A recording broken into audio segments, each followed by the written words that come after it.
16페이지, 16페이지로 가면 거기에 2번 문제가 있습니다. 2번.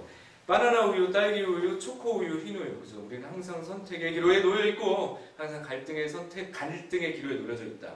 뭘 먹을 거냐? 라는 게 중요한 게 아니라 어쨌든 바나나 우유 8개, 딸기 우유 2개, 초코 우유 1개, 흰 우유 4개가 있다. 여기서 얘들을 골라야 된대. 문제 괜찮아요.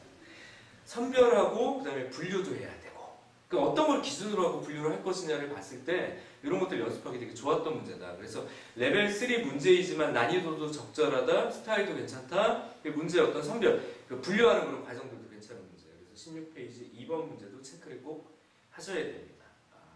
저는 바나나 볼게요. 넘어갈게요. 넘어가서 자, 여기 이제 패스하시고요. 뒤로 쭉 갑니다. 27페이지. 어떻게 책을 펴고 있나? 나만 보고 있으면 안 돼. 27페이지로 가세요. 27페이지로 가면 거기 이제 레벨 1 문제는 사실 되게 평범해서 내가 제외한 것이 중요하지 않아서 제외한 건 아니야. 근데 문제 전체적인 특징상 기본 개념을 확인하는 측면에서 가장 안정적으로 레벨 1이 되게 중요한데 이제 그런 기본 문제에 대한 위기가 없다면 해서 내가 레벨 2와 레벨 3를 지금 선별하고 있는데요.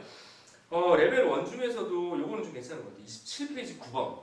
아주 평범한 3점 유형이긴 하지만 중복 조합을 제대로 이해하고 있는가? 그리고 성립되지 않는 조건들을 제대로 이렇게 끌어내고 뽑아낼 수 있는가? 이런 것들을 잘 보셔야 되는 문제고요.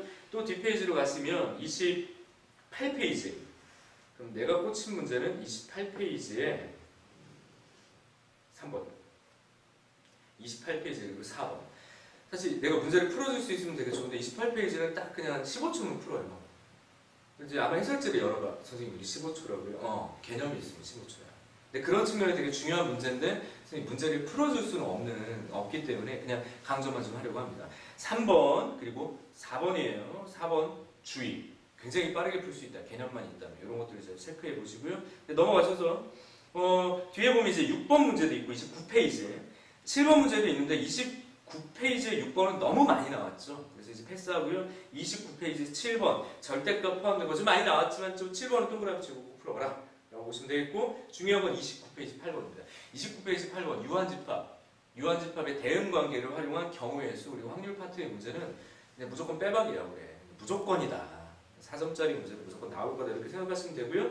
그런 의미에서는 사실은 되게 중요한데 문제 난이도는 어렵지 않아요. 그래서 연습하기 좋다 보시면 되겠고 넘어가셔서 30페이지 레벨 3의 1번 문제는 좀 고민이 되는데 이건 되게 좀 어려운 것 같아요. 그러니까 어떻게 전략을 짜야 될 것이냐를 결정하는 게 되게 어려운 문제인 것 같아요. 근데 분명히 좋다. 그래서 레벨 3 30페이지 1번 문제 체크하시고 2번 문제도 괜찮습니다. 2번 체크하시고요. 근데 그 중에 가장 좋은 건 3번이에요. 레벨 3라고 하기엔 좀 쉽다, 좀 보편적이다, 정형화되어 있다, 항상 많이 나오던 거다. 하지만 그럼에도 불구하고 중요한 문제입니다. 그래서 30페이지 3번 문제까지 체크를 하시면 되겠고요. 이제 분할 파트로 좀 넘어가시면 뒤로 쭉 넘어가. 어쨌든 아이패드는 너무 만족스러워, 너무 좋아. 컴퓨터를 안 보게 되잖아요. 내가 하늘에 계신 잡수 형님 어떻게 듣고 계신지 모르겠는데 참 감사하다. 당신이 나의 삶을 바꿨다. 그리고 정현경이 너희들의 삶을 또 바꿀 거다. 뭘 가지고? 강의를 가지고. 또 쓸데없는 소리 했어. 이렇게 넘어가고 있다 지금. 넘어가다가 40페이지의 문제를 보면 사실 제일 중요한 건 40페이지 레벨 1의 3번이에요.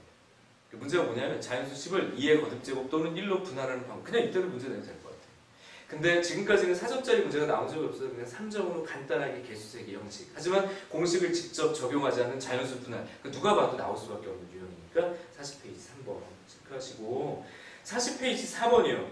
이항 정의의 기본형은 항상 나왔잖아. 5번, 6번 때. 그러니까 이거 그냥 기본적으로 연습을 꼭 하셔라 라는 얘기고 좀 독특하지만 되게 잘 나왔다. 괜찮다. 너희들이 어떤 5개념을 잡을 수 있다 라고 하는 게 41페이지 레벨 2의 1번입니다. 1번 체크하세요.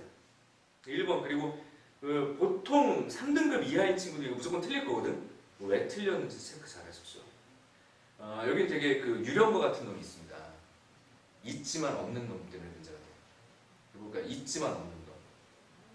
일은 곱해져 있지만 없어 보이잖아. 이제 그게 함정인 거야. 그거 좀 조심하셔라. 까지. 그리고 의외로 이게 집합의 분할로 너무 많이 던졌나? 집합의 분할로 빠져나간다라는 그런 흐름 자체가 이게 되게 좋아요. 연습하기 참 좋다. 레벨 2의 1번 문제 꼭 풀어보시고요. 레벨 2의 4번 문제 꼭 풀어보시고요. 그리고 레벨 3, 그러니까 레벨 2의 4번은 41페이지 4번이에요. 꼭 풀어보시고요. 레벨 3 42페이지인데 42페이지에 고민하다가 선별합니다. 1번. 분류라는 측면에서 괜찮은 문제. 그리고 너희들이 되게 싫어하는 거 있잖아. 뭐 소수, 뭐 이런 거 있지. 이런 단어가 들어가면 너희들은 되게 힘들어 이게. 근데 괜찮은 문제다. 그래서 레벨 3의 1번 42페이지 꼭 풀어보세요. 이렇게 보시고, 그리고 이제 좋은 문제가 레벨 3 42페이지 3번. 이 문제 괜찮습니다. 결국 같은 것을 포함하는 순열로 경우의 수를 종합해야 되는데 문제 자체의 특징 괜찮아요. 아주 좋습니다. 뭐 각자의 수합이 뭐가 나왔다 그러면 대부분 이제 중복 조합을 떠올릴 수 있는데 이제 그런 거 아니다. 같은 것을 포함하는 순열로 문제가 끝난다. 이런 어떤 키워드도 좀 잘 메모해 놓으신다면 여러분 나중에 참고하기 좋을 거예요. 그래서 오늘은 수특 선별 2탄 확률과 통계 앞쪽 파트를 정리했고요. 다음에 또 일정 시간이 좀 지나면 선생님이 뒷부분도 문항을 선별을 해드릴게요. 그리고 확률과 통계 파트는 선생님이 뭐 굳이 책을 막 비교하고 막 책에 대해서 뭐 좋다 나쁘다 말하는 거는 좀 아닌 것 같아서 그런 거 좀 얘기를 뺄 건데, 확률과 통계 파트는 문과 친구들은 좀 힘들어할 것 같고 이과 친구들은 좀 쉬워할 것 같다. 난이도 적정해요. 그리고 수능에 출제되고 있는 난이도와 문형을 아주 적절하게 잘 안정적으로 넣은 그냥 좋은 문제집이다 정도까지 얘기를 하고 넘어가도록 하겠습니다. 됐죠? 우리 다음에 또 선생님이 수특 좋은 문제 들고 오도록 할게요. 알겠죠?